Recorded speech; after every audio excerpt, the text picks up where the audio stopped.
നമസ്കാരം. ന്യൂസ് മാസിൻ മലയാളത്തിൻ്റെ ഏറ്റവും പ്രധാനപ്പെട്ട 3 അറിയിപ്പുകളിലേക്ക് എല്ലാവർക്കും സ്വാഗതം. സംസ്ഥാനത്തെ എല്ലാ ആളുകളും അറിഞ്ഞിരിക്കേണ്ട വളരെ പ്രധാനപ്പെട്ട അറിയിപ്പുകളാണിപ്പോൾ ഈ ഒരു വീഡിയോയിലൂടെ നിങ്ങളുമായി പങ്കുവയ്ക്കുവാൻ ഉദ്ദേശിക്കുന്നത്.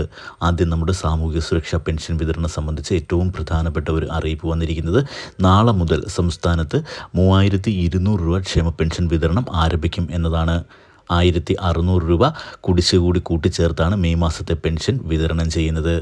ഇത്തരത്തിൽ 3200 രൂപ വിതരണം ചെയ്യുമ്പോൾ 50 ലക്ഷത്തോളം ആളുകൾക്കായിരിക്കും 12 ലക്ഷത്തോളം വരുന്ന ക്ഷേമ പെൻഷൻ ഗുണഭോക്താക്കൾക്ക് 1600 രൂപ മാത്രമായിരിക്കും അക്കൗണ്ടുകളിലേക്കും കൈകളിലേക്കുമൊക്കെ എത്തിച്ചേരാൻ പോകുന്നത്. നമുക്കറിയാം, സംസ്ഥാനത്ത് 2024 മാർച്ച് മാസം മുതൽ എല്ലാ മാസവും കൃത്യമായി 1600 രൂപ പെൻഷൻ ഇപ്പോൾ അക്കൗണ്ടുകൾ വഴിയും അതോടൊപ്പം തന്നെ കൈകളിൽ പെൻഷൻ സ്വീകരിക്കുന്ന ആളുകൾക്ക് കൈകളിലേക്കും സംസ്ഥാന സർക്കാർ എത്തിച്ചു നൽകുന്നുണ്ട്.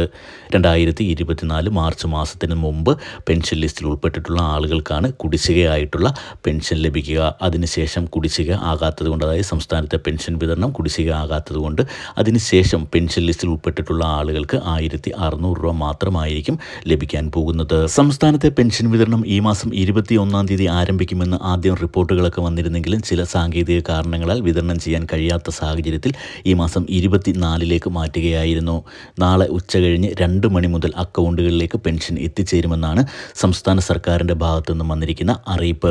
ആദ്യം അക്കൗണ്ടുകൾ വഴി പെൻഷൻ സ്വീകരിക്കുന്ന ആളുകൾക്കായിരിക്കും ഈ ഒരു തുക എത്തിച്ചേരുക. പിന്നീട് 2 ദിവസത്തിനുള്ളിൽ തന്നെ നമ്മളുടെ സഹകരണ ബാങ്കിലെ ഉദ്യോഗസ്ഥർ വീടുകളിലെത്തി വിതരണം ആരംഭിക്കും. മറ്റൊരു പ്രധാനപ്പെട്ട അറിയിപ്പ്, പല രാജ്യങ്ങളും ഇപ്പോൾ വീണ്ടും കോവിഡ് ഭീഷണിയിലാണ്. സിംഗപ്പൂർ, മലേഷ്യ, തായ്ലൻഡ് തുടങ്ങിയ രാജ്യങ്ങളിലൊക്കെ ഇപ്പോൾ കോവിഡ് വർദ്ധിക്കുന്ന ഒരു സാഹചര്യത്തിൽ കേരളത്തിലും കോവിഡ് വർദ്ധിക്കാൻ സാധ്യത ഉണ്ട് എന്ന കാരണത്താൽ ജാഗ്രത പാലിക്കുവാനുള്ള നിർദ്ദേശം നൽകിയിരിക്കുകയാണ് ഇപ്പോൾ ബഹുമാനപ്പെട്ട ആരോഗ്യമന്ത്രി വീണ ജോർജ്. ദക്ഷിണ പൂർവേഷ്യൻ രാജ്യങ്ങളിൽ കേസുകൾ, അതായത് കോവിഡ് കേസുകൾ വലിയ തോതിൽ റിപ്പോർട്ട് ചെയ്യുന്നതിൻ്റെ പശ്ചാത്തലത്തിലാണ് ഇപ്പോൾ ആരോഗ്യമന്ത്രിയുടെ നിർദ്ദേശം വന്നിരിക്കുന്നത്. ജലദോഷം, തൊണ്ടവേദന, ചുമ, ശ്വാസതടസ്സം തുടങ്ങിയ രോഗലക്ഷണങ്ങളുള്ള ആളുകൾ നിർബന്ധമായും മാസ്ക് ധരിക്കണമെന്നാണ് അറിയിപ്പിൽ പറയുന്നത്. കൂടാതെ state level rapid response team യോഗം ചേർന്ന് സംസ്ഥാനത്തെ പൊതു സാഹചര്യം വിലയിരുത്തിയിട്ടുണ്ട്. 182 കോവിഡ് കേസുകളാണ് മെയ് മാസത്തിൽ സംസ്ഥാനത്ത് റിപ്പോർട്ട് ചെയ്തിരിക്കുന്നത്. ഇതിൽ ഏറ്റവും കൂടുതൽ കോട്ടയം ജില്ലയിലാണ്. എറണാകുളത്ത് 34 കേസുകളും തിരുവനന്തപുരത്ത് 30 കേസുകളുമാണ് ഇപ്പോൾ റിപ്പോർട്ട് ചെയ്തിരിക്കുന്നത്. മഴക്കാലം വരുന്നതിനാൽ സംസ്ഥാനത്ത് ഡെങ്കിപ്പനി, എലിപ്പനി, ജലജന്യ രോഗങ്ങളൊക്കെ വരാൻ സാധ്യതയുള്ളതിനാൽ വളരെ ഏറെ ശ്രദ്ധിക്കേണ്ടത് അത്യാവശ്യമാണ്. ഇടവിട്ട് മഴ പെയ്യാൻ സാധ്യതയുള്ളതിനാൽ ഫീൽഡ് തല പ്രവർത്തനങ്ങൾ ശക്തിപ്പെടുത്തുകയും ചെയ്യണം. തദ്ദേശ സ്ഥാപനങ്ങൾ കൃത്യമായി കൊതുക് നിവാരണ പ്രവർത്തനങ്ങളിൽ ഏർപ്പെടണമെന്നും അറിയിപ്പിൽ പറയുന്നുണ്ട്.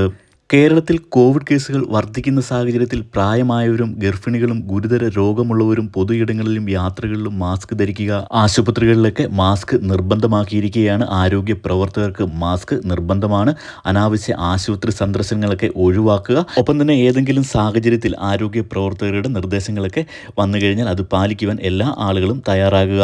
മറ്റൊരു പ്രധാനപ്പെട്ട അറിയിപ്പ് വന്നിരിക്കുന്നത്, സംസ്ഥാനത്ത് നാളെ മുതൽ കാലവർഷം എത്തുമെന്നാണ് കാലാവസ്ഥാ വകുപ്പിൻ്റെ ഏറ്റവും പുതിയ പ്രഖ്യാപനം വന്നിരിക്കുന്നത്. മിക്ക ജില്ലകളിലും മഴ കനക്കുന്ന ഒരു സാഹചര്യമാണ് ഇന്നും ഇന്നലെയുമൊക്കെ നമ്മൾ കാണുന്നത്. ഇനിയുള്ള ദിവസങ്ങളിലും മഴ തുടരുമെന്നാണ് കേന്ദ്ര കാലാവസ്ഥാ വകുപ്പിന്റെ അറിയിപ്പിൽ പറഞ്ഞിരിക്കുന്നത്.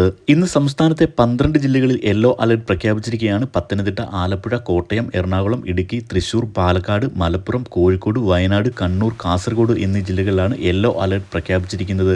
അടുത്ത മണിക്കൂറിൽ പത്തനംതിട്ട, ആലപ്പുഴ, കോട്ടയം, എറണാകുളം, തൃശൂർ, പാലക്കാട്, മലപ്പുറം ജില്ലകളിൽ ഒറ്റപ്പെട്ട ഇടങ്ങളിൽ ശക്തമായ മഴയ്ക്ക് സാധ്യതയുണ്ട് ും കാലാവസ്ഥാ വകുപ്പിന്റെ അറിയിപ്പിൽ പറയുന്നുണ്ട്. ഒപ്പം തന്നെ നാളെ കണ്ണൂർ, കാസർഗോഡ് ജില്ലകളിൽ ഓറഞ്ച് അലർട്ടാണ് പ്രഖ്യാപിച്ചിരിക്കുന്നത്. ഞായറാഴ്ചയും തിങ്കളാഴ്ചയും എല്ലാ ജില്ലകളിലും മഴ മുന്നറിയിപ്പ് വന്നിട്ടുണ്ട്. തുടർച്ചയായി മഴ ലഭിക്കുന്ന മേഖലകളിൽ അതീവ ജാഗ്രത പാലിക്കുക. ഉരുൾപൊട്ടൽ, മണ്ണിടിച്ചിൽ, വെള്ളപ്പൊക്ക സാധ്യതകളൊക്കെ കണക്കിലെടുത്തുകൊണ്ട് അധികൃതരുടെ നിർദ്ദേശങ്ങൾ പാലിക്കുവാൻ എല്ലാ ആളുകളും തയ്യാറാകുക. കേരള, ലക്ഷദ്വീപ് തീരങ്ങളിൽ മത്സ്യബന്ധനത്തിന് വിലക്കുണ്ടെന്ന് അറിയിപ്പിൽ പറയുന്നുണ്ട്. കണ്ണൂർ, കാസർഗോഡ് ജില്ലകളിൽ കുഴത്തൂർ മുതൽ കോട്ടക്കുന്ന് വരെയുള്ള തീരങ്ങളിൽ കള്ളക്കടൽ മുന്നറിയിപ്പുമുണ്ട്. കനത്ത മഴയും കാറ്റും വീശാൻ ഇടയുള്ളതിനാൽ പൊതുജനങ്ങൾ കൈക്കൊള്ളണമെന്നും അധികൃതരുടെ നിർദ്ദേശം വന്നിരിക്കുന്നത്. ഈ ഒരു സാഹചര്യത്തിൽ മഴയും അതോടൊപ്പം തന്നെ കോവിഡ് കൂടുന്ന ഈ ഒരു സാഹചര്യത്തിലൊക്കെ അധികൃതരുടെ നിർദ്ദേശങ്ങളൊക്കെ അനുസരിച്ച് പോകുവാൻ എല്ലാ ആളുകളും ശ്രദ്ധിക്കുക. വിശദമായ വാർത്തകൾക്കും അറിയിപ്പുകൾക്കുമൊക്കെ ചാനലിൽ നിന്ന് സബ്സ്ക്രൈബ് ചെയ്ത് സപ്പോർട്ട് ചെയ്യുക. വീഡിയോ ഒന്ന് ഷെയർ ചെയ്ത് എല്ലാവരിലേക്കും എത്തിക്കുന്നതോടൊപ്പം ഒന്ന് ലൈക്ക് ചെയ്തുകൂടി കാണുവാൻ ശ്രദ്ധിക്കുക. താങ്ക്